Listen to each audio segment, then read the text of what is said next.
Assalamualaikum warahmatullahi wabarakatuh. Perkenalkan, saya Fadil Ahmad Santri dengan NIM 2410952017. Jadi sebelumnya izin Bapak Amirul Lutfi selaku dosen pemrograman 2 kelas A dan kepada teman-teman semuanya.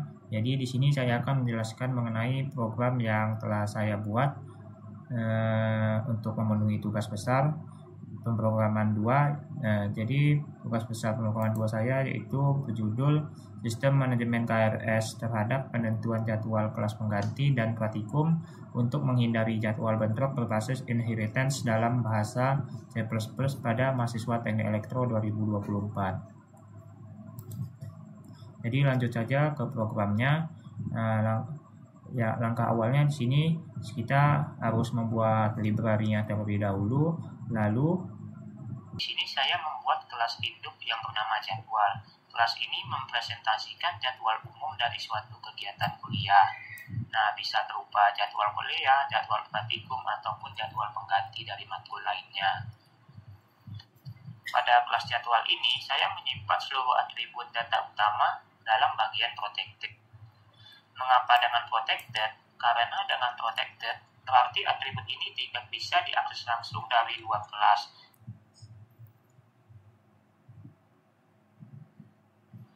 Namun berbeda dari private, atribut protected masih bisa diakses langsung dari kelas turunan atau kelas teman, seperti jadwal praktikum dan jadwal pengganti. Dengan begitu, data tetap terjaga, tetapi masih bisa dimanipulasi dengan lebih fleksibel di dalam inheritance-nya. Nah, atribut utama yang ada pada protected ini, yaitu di sini saya mendeklarasikan nama, hari, jam mulai, jam selesai, dan lokasi dengan masing-masing tipe data string. Dan tambahan sebelumnya, protected ini kan diwarisi langsung oleh kelas turunan dan kelas temannya. Jadi kelas seperti kelas jadwal praktikum dan jadwal pengganti, yaitu kelas turunan dari kelas jadwal, tidak perlu membuat ulang atribut ini. Cukup menggunakannya langsung karena sudah diwarisi dari kelas jadwal. Selanjutnya, di bagian public saya mendefinisikan fungsi-fungsi penting sebagai berikut yang dapat diakses dari luar.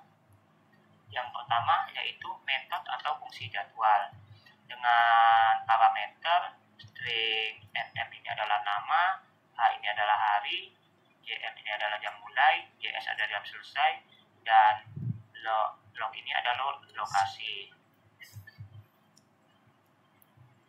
Jadwal ini adalah konstruktor yang dipanggil saat objek dibuat. Parameternya yaitu tadi menerima 5 buah dengan tipe data string. Nah, konstruktor ini menginisialisasi atribut yang ada di bagian protected. Yang kedua yaitu fungsi virtual jadwal. Nah, ini merupakan bagian destruktor virtualnya. Artinya ketika kita menghapus objek jadwal lewat pointer ke kelas induk, maka destruktor kelas turunan akan tetap dijalankan. Ini penting dalam hal polimorfisme agar tidak terjadi memory leak saat objek dihapus melalui pointer. Selanjutnya yaitu fungsi void tampilkan dengan tipe data virtual. Nah, fungsi ini digunakan untuk menampilkan informasi lengkap tentang jadwal. Karena dideklarasikan secara virtual, maka kelas turunan seperti jadwal praktikum dan jadwal pengganti bisa mengoverride fungsi ini. Saat dipanggil melalui pointer ke jadwal, versi yang dijalankan adalah milik kelas turunan. Selanjutnya yaitu fungsi waktu ke menit dengan tipe data integer. Fungsi ini fungsinya untuk mengubah waktu dari format string seperti jam 08.30 menjadi bentuk menit, yaitu dengan cara 8 dikali 60 ditambah 30 sama dengan 510. Nah, tujuannya agar lebih mudah membandingkan waktu, misalnya untuk deteksi jadwal bentrok. Selanjutnya yaitu fungsi bool bentrok dengan. Fungsi ini digunakan untuk mengecek apakah dua jadwal berbenturan waktu. Misalnya jadwal pada KRS dan jadwal pada pengganti yang diinput oleh pengguna. Caranya dengan cara mengkonversi jam mulai dan jam selesai dari dua jadwal menjadi menit. Lalu dicek apakah waktu pelaksanaan saling beririsan atau bentrok. Selanjutnya yaitu fungsi get hari, get jam mulai, get jam selesai, dan get nama. Nah, fungsi-fungsi ini merupakan sebuah getter atau disebut dengan getter. Fungsi ini adalah untuk mengambil nilai-nilai nilai atribut tertentu. Karena atribut seperti hari, jam mulai, nama berada di bagian protected, maka kita tidak bisa mengaksesnya langsung dari luar kelas. Maka disediakan fungsi-fungsi ini sebagai akses tidak langsung. Nah, pada bagian ini merupakan implementasi dari fungsi yang kita deklarasikan tadi, yaitu ada jadwal, destruktur jadwal, void tampilkan, waktu ke menit, dan lainnya. Nah, fungsi dari implementasi fungsi ini agar fungsi yang kita deklarasikan tadi tidak kosong atau ada perintah kerja. Jadi implementasi fungsi adalah tempat kita menulis apa yang sebenarnya dilakukan oleh fungsi tersebut saat program dijalankan. Tanpa implementasi, fungsi hanya berisi kerja kosong sehingga tidak dapat bekerja saat compiler dijalankan. Selanjutnya adalah kelas turunan pertama yang saya beri nama jadwal pengganti. Jadwal pengganti ini saya tujukan untuk jadwal dari mata kuliah pengganti. Nah, kelas ini mewarisi seluruh properti dari fungsi kelas jadwal menggunakan pewarisan secara public atau public inheritance. Dalam inheritance ini, seluruh fungsi public dari jadwal tetap bersifat public di jadwal pengganti dan atribut protected tetap bisa diakses. Nah, pada kelas ini saya hanya bisa mengoperate fungsi tampilkan untuk menambahkan label khusus pengganti pada saat jadwal ditampilkan. Tujuannya adalah agar pengguna tahu bahwa ini adalah jadwal pengganti dari mata kuliah. Nah, untuk ketentuan pewarisan dari public inheritance itu sendiri, yaitu bisa dilihat di sini. Nah, kalau private itu tidak akan diwariskan di kelas anak. Kalau protected itu bisa diwarisi di kelas anak dengan protected juga. Dan public pada kelas induk juga diwarisi oleh kelas anak berupa public juga. Nah, kemudian ada kelas turunan kedua.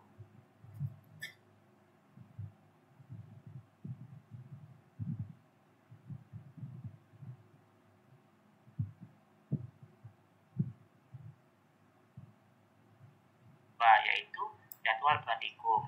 Jadwal praktikum ini saya tujukan untuk jadwal praktikum tambahan, yaitu jadwal praktikum PBL dan jadwal praktikum pemrograman yang tidak ada di KRS.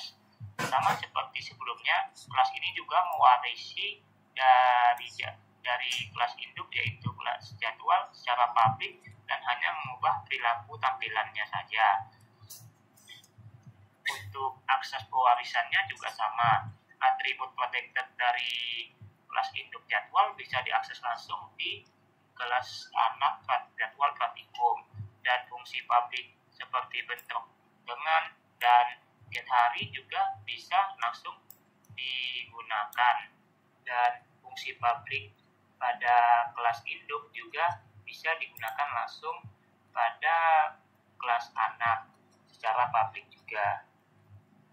Pada kelas ini saya mengoperate fungsi tampilkan namun dengan label berbeda, yaitu praktikum, agar jadwal mudah dikenali sebagai jadwal praktikum. Selanjutnya, saya membuat sebuah kelas bernama KRS yang berfungsi sebagai representasi dari kartu rencana studi mahasiswa berdasarkan kelas, yaitu kelas A, B, C, dan D. Nah, kelas KRS ini bukan kelas turunan dari kelas induk, yaitu jadwal, tetapi digunakan untuk mengolah kumpulan objek dari kelas induk jadwal dan kelas turunannya, yaitu jadwal pengganti melalui pointer. Atribut di dalam kelas KRS ini bersifat private untuk menjaga enkapsulasinya. Nah, atribut-atributnya sendiri yaitu yang pertama di sini ada jadwal tetap, yaitu sebuah vektor yang menyimpan jadwal tetap mahasiswa sesuai kelas. Dan selanjutnya itu ada jadwal tambahan, yaitu vektor untuk menyimpan jadwal pengganti atau jadwal praktikum. Yang selanjutnya yaitu kelas. Nah, dengan tipe data string digunakan untuk menandai kelas mahasiswa, misalnya A, B, C, dan D tadi. Nah, di dalam kelas ini ada satu fungsi tampilkan per hari yang saya buat sebagai fungsi private karena hanya digunakan secara internal oleh kelas dan untuk menampilkan jadwal per hari dengan rapi. Selain itu ada fungsi data jadwal tetap yang merupakan fungsi statis dan hanya mengembalikan peta map yang berisi data jadwal tetap seluruh kelas. Saya membuatnya statis agar dapat bersifat tetap dan tidak perlu disalin berulang. Nah, selanjutnya pada bagian publik, di sini saya mendeklarasikan beberapa fungsi. Nah, di sini ada fungsi KRS, yaitu berupa konstruktor yang menerima nama kelas dan secara otomatis mengisi atribut jadwal tetap sesuai data kelas tersebut. Yang kedua yaitu destruktor KRS. Nah, di sini berfungsi untuk menghapus semua pointer dari atribut jadwal tetap dan jadwal tambahan agar tidak terjadi memory leak. Nah, yang ketiga yaitu tambah jadwal pengganti dan tambah jadwal praktikum. Nah, di sini berfungsi untuk menambahkan jadwal ke atribut jadwal tambahan sesuai jenisnya. Jadwal yang ditambahkan adalah turunan dari kelas jadwal. Selanjutnya, tampilkan jadwal tetap. Berfungsi untuk menampilkan seluruh jadwal tetap berdasarkan hari. Lalu ada tampilkan jadwal tambahan untuk menampilkan jadwal tambahan seperti praktikum dan jadwal pengganti. Nah, selanjutnya ada tampilkan semua jadwal. Nah, tampilkan semua jadwal ini digunakan untuk menampilkan seluruh jadwal dengan menggabungkan tampilan dari jadwal tetap dan jadwal tambahan. Nah, fungsi cari jadwal ini untuk menampilkan semua jadwal di hari tertentu yang akan tampil sesuai dengan keyword yang kita input. Nah, ini ada check bentrok, fungsi check bentrok. Di fungsi ini untuk memeriksa apakah ada jadwal yang bentrok atau bertabrakan baik dari atribut jadwal tetap maupun jadwal tambahannya. Dan dalam kelas KRS ini saya tidak menggunakan inheritance secara langsung, tetapi justru memanfaatkan polimorfisme. Artinya meskipun semua data disimpan dalam bentuk pointer ke kelas jadwal, objek-objek disimpan bisa berasal dari kelas turunan seperti jadwal pengganti dan jadwal praktikum. Nah, ini bisa berhasil karena fungsi tampilkan di jadwal dideklarasikan secara virtual, sehingga saat dipanggil dari pointer ke induk yang dijalankan adalah versi yang di-override dari kelas turunan. Selanjutnya pada fungsi main. Di fungsi main ini seluruh bagian dari program yang telah kita buat sebelumnya akan dieksekusi secara nyata. Disinilah kita menguji dan menjalankan semua kelas, fungsi, dan objek yang telah kita rancang, mulai dari kelas jadwal, kelas jadwal pengganti, kelas jadwal praktikum, hingga kelas KRS tadi. Mungkin sekian dari penjelasan mengenai program tugas besar saya. Sekian, terima kasih. Wassalamualaikum warahmatullahi wabarakatuh.